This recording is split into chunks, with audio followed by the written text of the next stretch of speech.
अंजू और नसरुल्ला के प्यार के किस्से लंबे समय से सुनाई दे रहे हैं। अपने प्यार के लिए अंजू पाकिस्तान चली गई थी और वहां जाकर नसरुल्ला नाम के शख्स से निकाह भी कर लिया। ऐसा लगा कि शायद अब कभी अंजू वापस लौटकर भारत न आए। वो फातिमा बन गई थी, निकाह कर लिया था, बुर्का पहनती थी, अपने नए पति के परिवार और दोस्तों के साथ खुश नजर आती थी। लेकिन कई महीने पाकिस्तान में बिताने के बाद अब अंजू वापस भारत लौट आई है। भारत वापस लौटी अंजू की राह अब आसान नहीं है। अंजू पहले से शादीशुदा है, उसकी 2 बेटियां भी हैं। इसके बावजूद उसने अपने पति से तलाक लिए बिना वहां दूसरी शादी कर ली। बेशक वो फातिमा बनकर निकाह के बंधन में बंधी, लेकिन पहले से शादीशुदा होने की वजह से ये क्राइम के दायरे में आता है। अगर अंजू ने अपने पहले पति राजेश से तलाक ले लिया होता तो शायद मुश्किल ना होती। अंजू के निकाह की बात जब अंजू के पहले पति को पता चली तो उन्होंने अंजू के खिलाफ केस दर्ज करवा दिया। अलवर के एक थाने में अंजू के खिलाफ एफआईआर भी दर्ज है।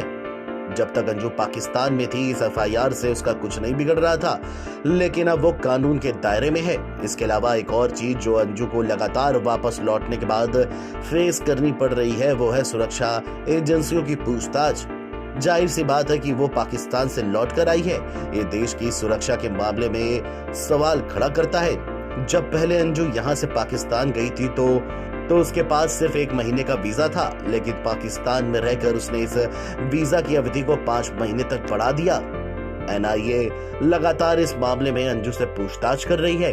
कानूनी रूप से अंजू बुरी तरह से फंस चली है। उसका कहना है कि वो अपने बच्चों से मिलने यहाँ आई है, लेकिन अंजू के पति राजेश ने साफ कर दिया है कि वो अपने बच्चों से अंजू को मिलने नहीं देगा। अंजू के माता पिता भी उसे अपने घर में पनाह नहीं दे रहे हैं। ऐसे में अंजू के पास फिलहाल काफी दबाव है। उसके ऊपर केस होने की वजह से वो अब पाकिस्तान नहीं जा सकती।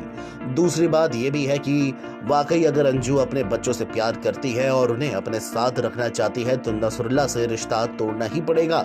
हालांकि अंजू के पास एक विकल्प ऐसी स्थिति में बचता है और वो है दुबई का। जब अंजू पाकिस्तान गई थी तो उसके मोबाइल नंबर की जांच की गई थी। सामने आया था कि अंजू पाकिस्तान के अलावा दुबई में भी काफी बातें करती हैं। पता चला कि अंजू का एक दोस्त दुबई में भी है। पाकिस्तान जाने के बाद भी जब अंजू के वीजा की अवधि आगे बढ़ाने में दिक्कतें आ रही थी तो ये खबर आई थी कि अंजू दुबई चली जाएगी। अब एक बार फिर यही कयास लगाए जा रहे हैं कि अंजू का अगला स्टेप दुबई हो सकता है। फिलहाल तो कानूनी प्रक्रियाओं को पूरा करना पड़ रहा है। एक बार अंजू की अपने पति राजेश से बात हो जाएगी तो उसके बाद ही तस्वीरें साफ हो पाएंगी। Video desk, NBT online.